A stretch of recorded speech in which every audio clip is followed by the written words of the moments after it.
This is Orsi, official old guy at oldguytalkstome.com, a podcast dedicated to helping older guys create kick-ass lives for themselves and those that they love. It's for women too. Each week, I bring you a special guest to help you create that life that you imagine for yourself and those that you love. We talk anti-aging medicine, personal growth, relationships, and sex, vices, and other topics that many don't want to talk about but need to.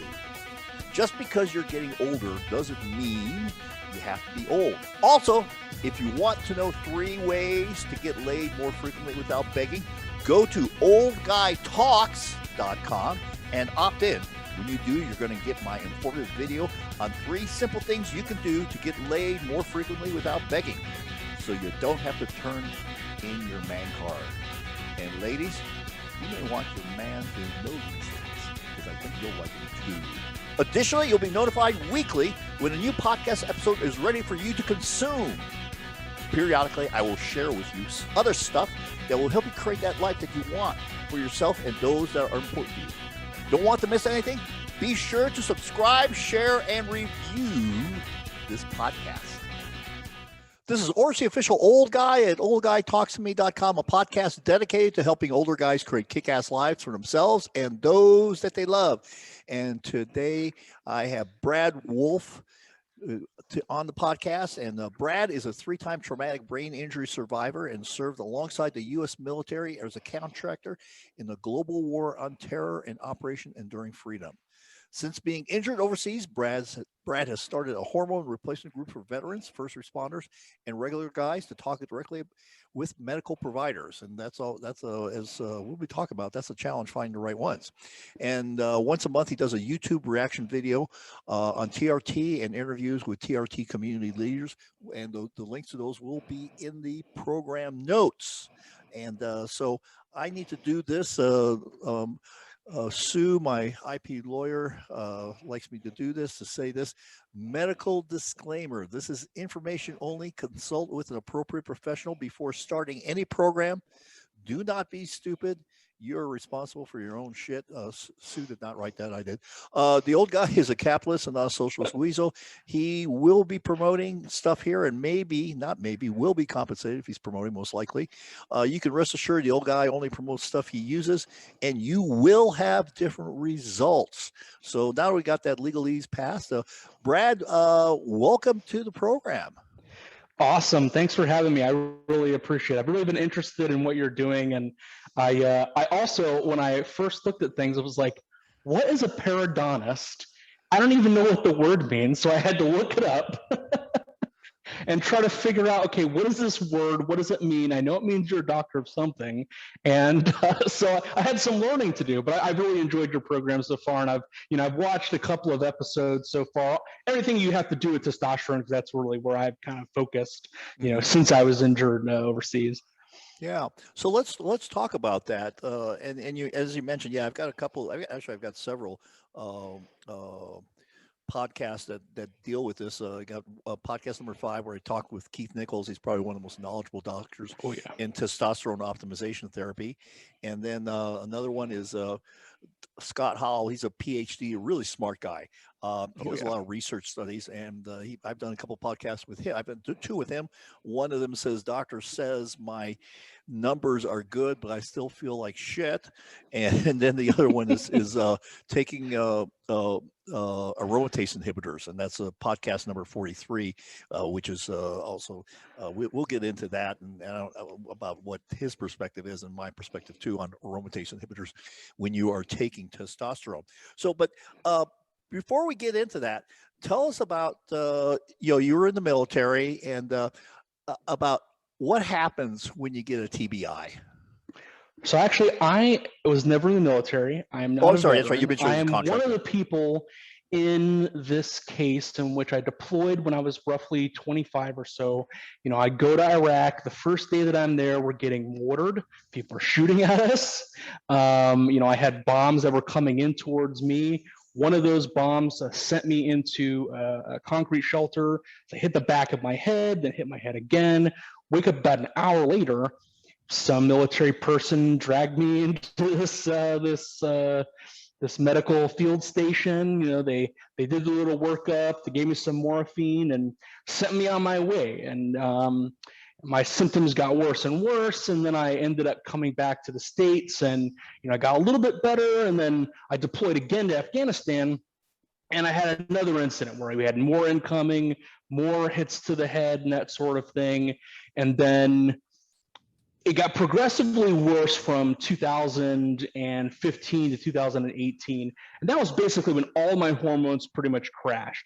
My testosterone, my cortisol, pretty much everything that you need to function as a man completely was destroyed. I wasn't only able to work regular jobs. My energy was completely gone. Didn't have boners.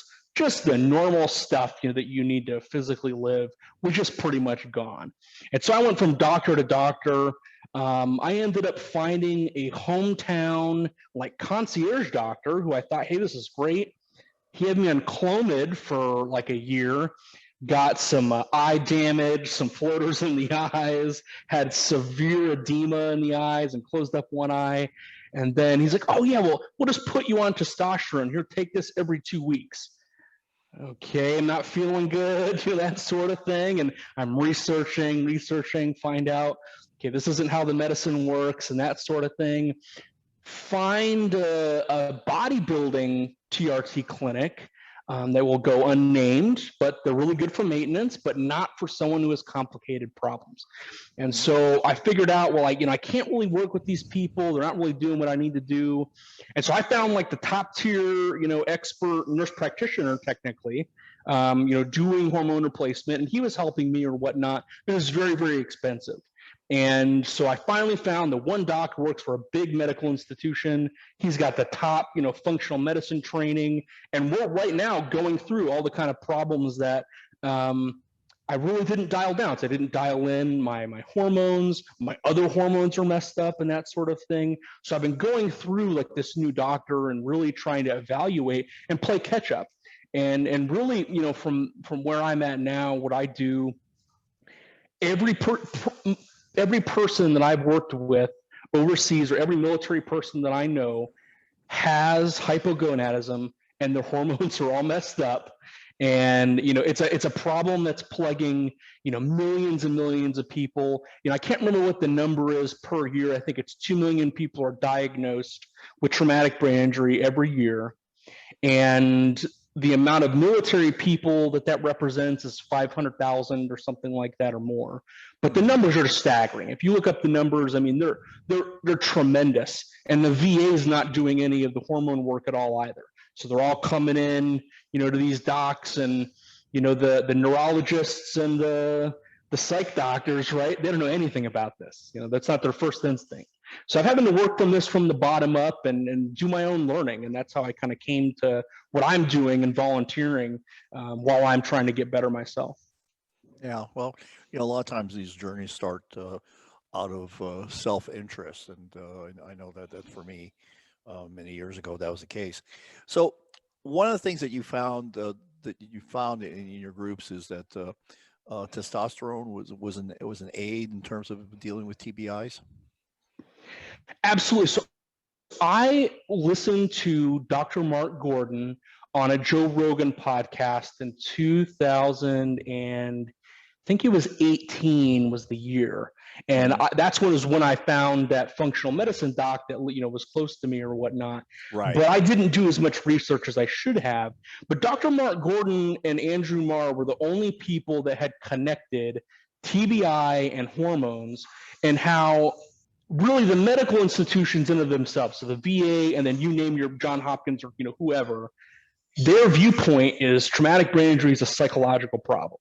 Throw psych drugs at the problem. If it doesn't work, take more psych drugs. Sure. If that doesn't work, well, here's a padded room kind of thing, right?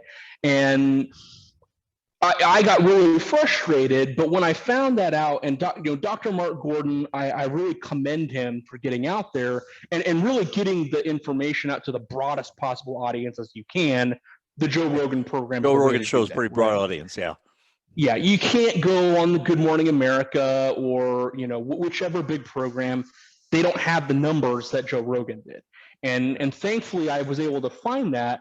But you'd also too, I have to kind of push back on even Dr. Mark Gordon's kind of stuff, because he's kind of more myopic in terms of some of the more nutraceuticals that he's using. And I agree with him in one aspect, but the problem is he gets kind of lost in the sauce when it comes to, how do you do this treatment at scale? Whereas, we really do need to be blood test focused. He would probably say that himself, but obviously being in these podcasts, he's kind of limited in what he can do and say or whatnot. But if it wasn't for Dr. Mark Gordon, I'd probably be dead right now, because my testosterone was maybe 200 NGDL or something like that, and a free testosterone that low has got to be like 10 or something like that. Like, you're ready to die. You're a 90-year-old man at 20 something years old. Yeah. A lot of times people don't understand that, and they think it's just really about sex drive, but it's really about your mental attitude that gets affected with testosterone. Your drive, your interest in life, your attitude, your ability to make decisions, all of that is related to your testosterone levels. And it's interesting that you mentioned the TBIs and how your hormones really crash, because we're also facing a time now where people's hormones are crashing due to all sorts of environmental things too, in terms of endocrine disrupting compounds. And I was reading a book by Dr. Shanna Swan. It's called Countdown, and she in her book, she's a epidemiologist out of NYU, and she talks a lot about testosterone levels be decreasing in men and in young men, and how it's actually generational. And there's actually a study called the Male Normative Aging Study that talks about testosterone decreasing over generations of men. So I need to read that book eventually. I have not had the opportunity to read it, but I've been really interested in her work too, because it goes back, to my understanding, 25 years or something like that. I think enough time to have gotten more than that. I think it's actually more than that. Wow. But there's other studies that go beyond that measure testosterone levels and things like that. So it's an interesting phenomenon. And not only that, but she talks about sperms and eggs and things like that, and all the challenges that are there. But it's an interesting phenomenon. Now, you mentioned the challenge of finding a doctor, and I've made no secret about this, but I've been on testosterone therapy for over 25 years now, and I've been through several doctors.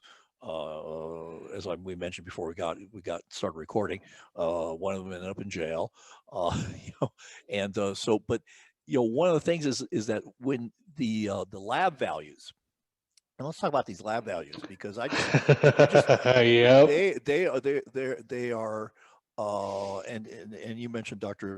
Travision, who talks about this also, and I believe he's from Harvard. His values are the legal values. Yeah. So you working as a doctor and you're providing this medication, you look on that LabCorp thing, the little asterisk in the sentence, it says Travision Harmonized Reference Ranges numbers. That's those are the legal binding values. I'm gonna have to look, and his work legally binds doctors. That's very interesting, but it was interesting that how he is reticent to call those normal, because they most of the time they are the average of unhealthy people. And that's exactly what he said. He said, there's a direct quote in there, but I'm going to summarize it, that all of the work that we do is a snapshot picture in time, meaning that they're epidemiological groups of populations. And his direct quote is, these values cannot be applied individually, right? And you as a doctor, and you're providing treatment to patients, that is the exact quote. I want to put that on every prescription that I have in big bold letters directly from the guy, because this literally applies to your work. And a medical board can post maybe actually you didn't do the right lab values, or you didn't do something that was correct, but you learned from your lessons and you tried to move things forward, but then people kept, looking at your work more or whatnot and not really assessing what the real value of the patient was. And this is also where we get into, where the ranges are created at epidemiological level, but they're created for European men specifically. That means that any person who's not European, an African American, someone that's Native American, an Asian American, a Japanese guy who comes here, they have their own individual lab values that cannot, even they're here in America, you can't apply those labs to that individual. And specifically also because it's epidemiological range is to Europeans and only can be applied to Europeans. And even when he's saying that, this is really important in terms of if you get these lab ranges and a doctor says, oh, you're within normal range, normal range is into who? Whose normal range are you applying me to? And is it Dr. Travison's normal range that he said is epidemiological and can't be applied to individuals? So it's really, and I was actually, my kind of claim to fame with this, I'm the only person who ever asked him. I just sent him an email and said, hey, okay, so Dr. Travison works at Harvard. He does these fancy studies. He gets paid, tons of money to do this stuff. And his value is the legal definition of the range that's on LabCorp, Quest, you name it. And I'm the only person who ever asked him because I thought about it and I was like, this doesn't sound right to me. The gut feeling is that there's something wrong with this. This has to be epidemiological. Everything I'm reading is epidemiological. So how can you apply this to individuals? And then how can you use this in a treatment context either?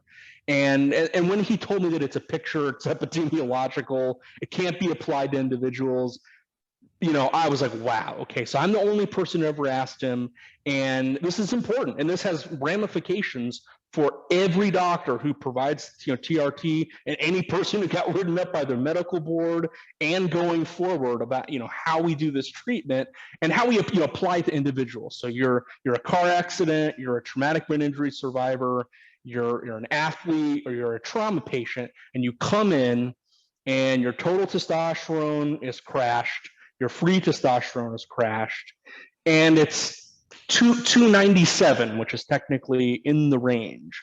Well, in the range still means you can have symptoms, and the guidelines for providing testosterone say we treat symptom. We don't treat numbers, and that's exactly what the guidelines state for prescribing this medication as well. So any doctor who says that, okay, it's their personal opinion, which is fine, they can have personal opinions, but it's not binding to you, and it's not a medical diagnosis. They may not feel comfortable with it, but they can refer you to someone who is, and that's the right thing to do, even if they're not comfortable with it. But you can't just send a patient home and, oh, you'll be okay.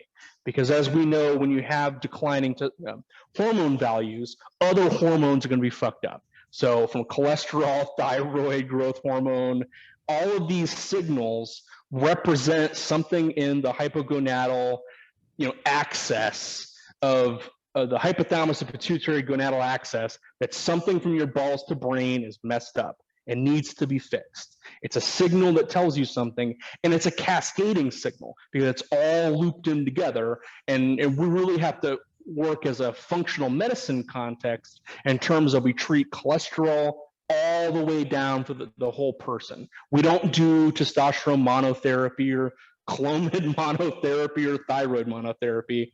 We do functional medicine as a group or as a patient population. And we have to push for that because you really do need to optimize the entire body. Yeah, absolutely. And getting a little bit back to the values here. These values have changed. They recently changed because the normal was in the 11. The high normal was considered in the 1100s for a number of years. And that's actually a downgrade from what it was before, and the lower range has dropped significantly also, and so what was now considered in the normal range used to be considered suborbital, even by the numbers, which really don't mean anything. So it's the average of unhealthy people that we're looking at, and especially now because the averages are being changed due to a lot of endocrine disrupting compounds outside, TBIs, all that stuff. So we are treating people towards people that are not healthy. That's Yeah. at the end of the day, that's what's happening. So it's kind of and a lot of doctors are fearful. They feel like they have to they stay within the ranges, and a lot of them actually have very few choices. Now, I think did you know that there are 76 additives that have been approved by the FDA that can be added to wines? You want a wine with shit in it that may not be good for you? Well, there is an option for wines that have been produced naturally, organically, that have been tested, that have no sugar. And when they don't have any sugar, that means that they're ketosis and intermittent fasting friendly. These wines have been produced with a great deal of care on small farms and are available to you. How do you get them? Find out by going to www.oldguytalks.com/dry farms, all one word with an S, and find out more. And with your initial order, you can get a bottle for 1 penny. That's right, a bottle for 1 penny. And they taste great. They taste great. Don't wait, don't hesitate, don't procrastinate. Get those wines now. Choices. Now, I think the whole thing about finding a doctor is a challenge because finding the right doctor is an important thing. And you mentioned functional doctors. I don't know why they call it functional medicine. I when I got into this, it was called anti-aging doctors. And now you have to now you have to explain what functional medicine is to everyone as soon as you use that word. But well, no, very important, and actually we should mention this, is that the reason why we're not using anti-aging anymore is because of the FDA, and the FDA came against doctors to prescribe growth hormone. So right now I'm going through the top NYU fancy Harvard-trained growth hormone doctor because we had a bunch of doctors who were doing the right thing, which was, okay, we're going to optimize everything. Well, growth hormone became under scrutiny because doctors were doing the right thing. They were optimizing their growth hormone. And then the FDA said, well, no, now this is a super controlled medication. This is more controlled than morphine. And you have to physically go get a insulin or a glucagon stimulation test. Your numbers have to be within this specific range. And if a doctor gives you, so they can't give it to you off label, so you can do heroin or you can do gabapentin or Tylenol, right? Tylenol is a very dangerous drug. Tylenol's over the counter or, off label, even at high doses or whatnot. But for growth hormone, it is a super controlled medication. And doctors got in trouble for doing the right thing, for doing functional medicine and doing anti-aging medicine. And so they pretty much banned growth hormone. And so now you can only get that specific growth hormone medication from a prescribing doctor, and it can't be for anti-aging purposes. It's actually in the FDA guidelines as well. Huh? That's interesting because something has changed or not changed because I was going to a clinic that called the Palm Springs Life Extension Clinic, and the doctor there survived a criminal indictment from the FDA, and he won. And he was able to prescribe growth hormone off label. But so I'm interesting. Now also this is state by state, but still the FDA. Now I'm not really sure how this works with like the state piece, but pretty much all states are in line with what the FDA says. And this guy, they're still doing it. I'll tell you that. I know they're still doing it. I know a lot of doctors are. So there is some gray area in terms of a glucagon stim test, and there is a similar to our ranges for how we do testosterone, but there is a somewhat gray area that is there. But also too, right, when we talk about growth hormone, if you have a clinical low number, you should be getting real growth hormone in the first place and not a secretagogue peptide medication, because usually what happens is that there's an actual dysfunction of the pituitary itself, and you're not actually producing growth hormone. So, and this is very important for TBI patients, anybody who's been in a car accident or whatnot. Even if your IGF-1 technically is within a range that is positive, you still may need a glucagon stimulation test to tell you what your real secretion of growth hormone is. And that signal then tells the doctor, where you're at and if you need real growth hormone. And also for the insurance companies, this is no laughing matter because it's $1,000 a month or $3,000 a month, depending on how much growth hormone you need. So yeah, this is also why the FDA is trying to come down on it, because there's only a few manufacturers who make it. There's a cartel that's involved, and they don't want Pfizer, trying to get pushed in terms of supply, or whoever makes it, and Sure. Obviously, they're working on behalf of the pharmaceutical companies and not in the best interest of patients, as we can see, peptides of insulin or even of growth hormone are pretty easily made. Any compound pharmacy can make it, but obviously, we have those kind of overarching systems that are created to, keep people from having access to the medication. Well, there's all sorts of things going on in the peptide world these days too. And that's very important, especially when it comes to functional medicine in general, and really, we're also treating inflammation. So when it comes to TBI, it's an inflammatory pathway, and your brain gets hit. You have an inflammatory response with cytokines and chemokines, and those start attacking different processes in the body, and that's what actually shuts down your testosterone and your growth hormone and just other processes. And we really have to treat it as an inflammatory disease and illness, and this is where peptides can come in to help you. I really don't know where things are headed, because now with the new compounding restrictions in terms of peptides, to get it prescribed, I really don't know what's going to happen in terms of BPC 157 and TB 500, which are general and anti-inflammatory medications. And I'm not sure if you actually can get them from regular pharmacies anymore, or regular compounding pharmacies, since the FDA got involved, with that. And most likely what's going to happen is patients will have to have their doctors prescribe it from the UK or from, another country and ship it in, basically. Yeah. Well, I think for your listeners, and I'll put this in the notes. I don't know if you're familiar with William Seeds. Yes, yeah. I know his name. I don't think he's kind of like one of maybe the manufacturer of one of them. He might have he's actually one of the he's the head of the International Society of Peptide Medicine, and he's also an orthopedic surgeon by training, and he has something called the Seeds Scientific Research and Performance Institute.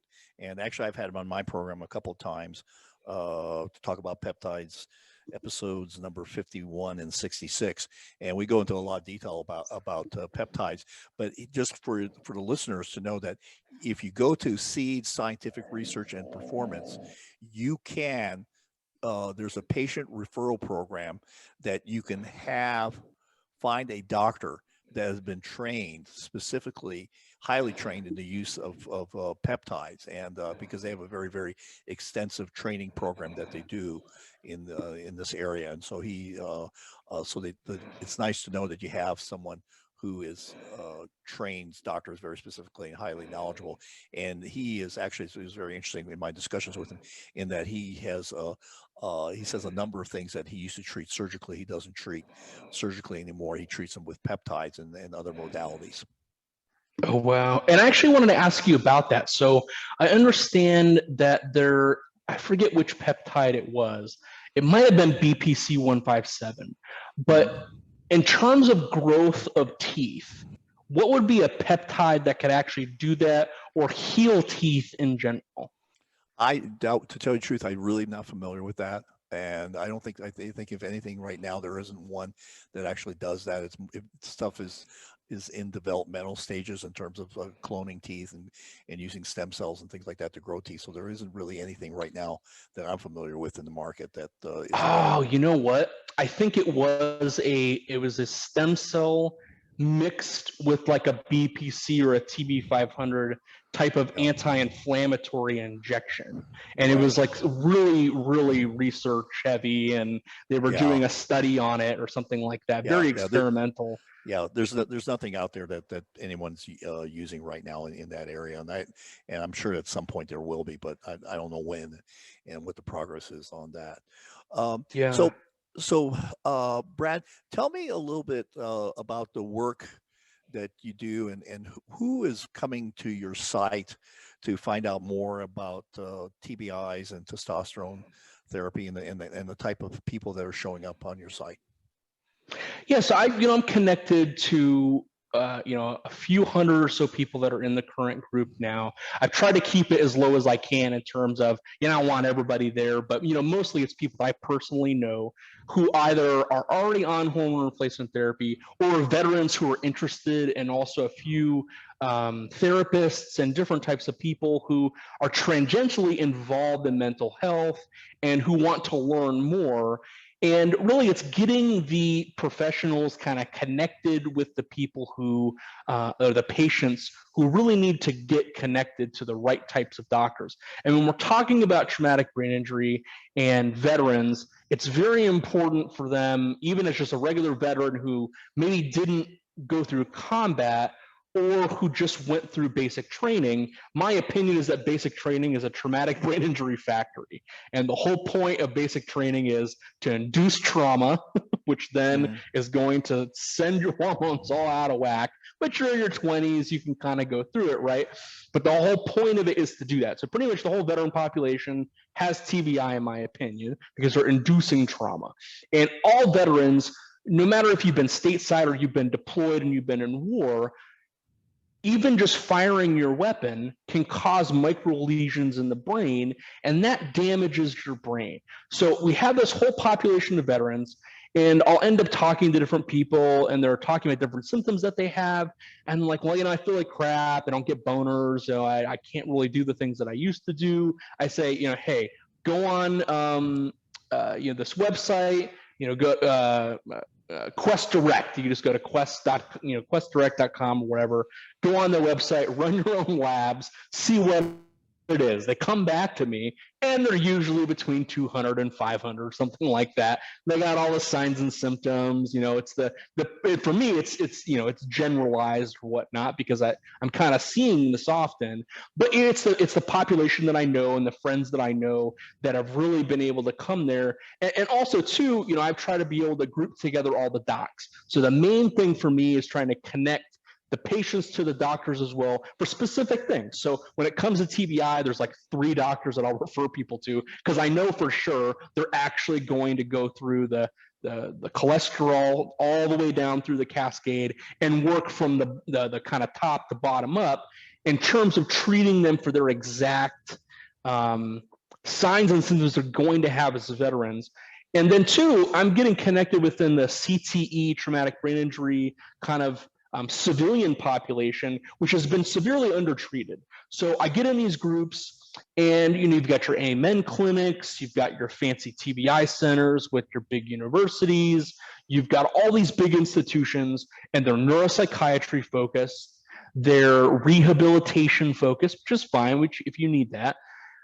But they can't do post-TBI. They can't do the after effects. They can't look at the whole person. And their main, kind of tools that they have in the tool belt are, okay, we got this lithium, we got these Xanax, we got these other drugs. It's going to cause these symptoms, but okay, let's throw more drugs at it, right? And so they're really without the capacity to be able to do the work. And so I have a lot of these people that are kind of coming to me they're civilians as well, who really don't know where to go. And also too, right, they're never talked to, like Dr. Mark Gordon would talk to them in the sense of, okay, even if your labs are perfectly fine, why don't we try something that might be able to help? Say you're a woman or whatnot, you might need some more estrogen or progesterone or whatnot. Or if you're a man, you may need some extra different things for your bones or whatnot for them to be stronger. What can upregulate bone density? testosterone, right? So Sure. something as simple as that, and going through those to be able to identify the problems, and especially when we're talking about complex problems. So say you have an upper respiratory disease, or you have an autoimmune condition that's not necessarily a traumatic brain injury, CTE injury. Well, it's associated with it, but also I come to the point of this too with the CTE groups. They're getting lots of money, but they're not solving any problems. And my opinion is that, I can't remember the whole name for CTE, but it's traumatic brain injury. And the only way they're able to diagnose it is when you're dead, and then your brain is completely devoid of all of the neuroendocrine hormones that protect your brain. Well, I just had the click when I was in these groups. I'm like, okay, well, why aren't you solving the problem before it starts? Like, what? why are you taking brain slivers and doing all this fancy brain work with these, passed away NFL players and veterans? Okay, your brain's not going to be destroyed like that if you're giving it the right signals that you need. And so that was one of the things that I, kind of stepped on. I was like, okay, this is really important. And it's also important to get the doctors connected with the patients themselves and the right types of doctors. So there's different types of doctors that I'm more comfortable with for different illnesses and whatnot. And it's really just getting them connected, and also too able to talk to each other. So there's some things that I may not know about, like sleep apnea. I'm learning about it now. I just got a CPAP, and what goes together with hypogonadism? Sleep apnea, right? I mean, if you're overweight, your body's not necessarily doing good, you're probably going to have sleep apnea, and you really have to kind of connect that together and get the right treatment plan from the right kind of physician that knows how to do the work. Yeah. So, Brad, if somebody wanted to connect with you, how would they do that? Yeah, just go search on Facebook for TRTU for Warriors. We're really easy to find, and send me a message there. I'm really active there every single day. That's pretty much what I'm doing. And also through the YouTube channel, where I do things, and I also repost that to Anchor, and that goes through all the kind of podcast things or whatnot. And they can always send me a direct message. I'm always available. And if I don't have the right answer, well, we've got 15, 20 different doctors that are in the group that can answer the question, if I don't know it. And it's really good to have, the brain hive available to answer different things. And it's a team effort, because we're all in this stuff together, and there's different things that I may not know, and we all kind of work together to end veteran suicide, and have regular people just be there supporting, and get their own kind of answers questions as well. Sure. All right. Well, Brad, I want to thank you for coming on the program and talking about TBIs and testosterone therapy and other kinds of therapies, because I think it's very important for people to hear about it and to know that there's hope, and that there's an opportunities to treat things, and that they don't have to resort to, in many situations, taking all sorts of medications that end up having all sorts of side effects that aren't necessarily good for you, and then you need more medications to treat the side effects. So it's great that you're doing this work. So appreciate you coming on. All right. This is Oris, the official old guy at oldguytalkstome.com. Remember, it's all about helping older guys create kick-ass lives for themselves and those that they love. Until next time, be sure to subscribe, share, rate, and review. Thanks for joining me on this podcast. If you like what you heard and learned, then be sure to do 3 things. 1, subscribe so you don't miss the next episode. 2, share this with someone who may need to hear it also, and it may be your significant other. And 3, review it. Give me a good review. If you didn't like it, give me a bad review. I don't care. Just review me. And be sure to get my free video on 3 ways to get laid more frequently without begging. Opt in at oldguytalks.com. Don't be that guy that just takes in the information. Take action. Without action, you're not going to get the results you want.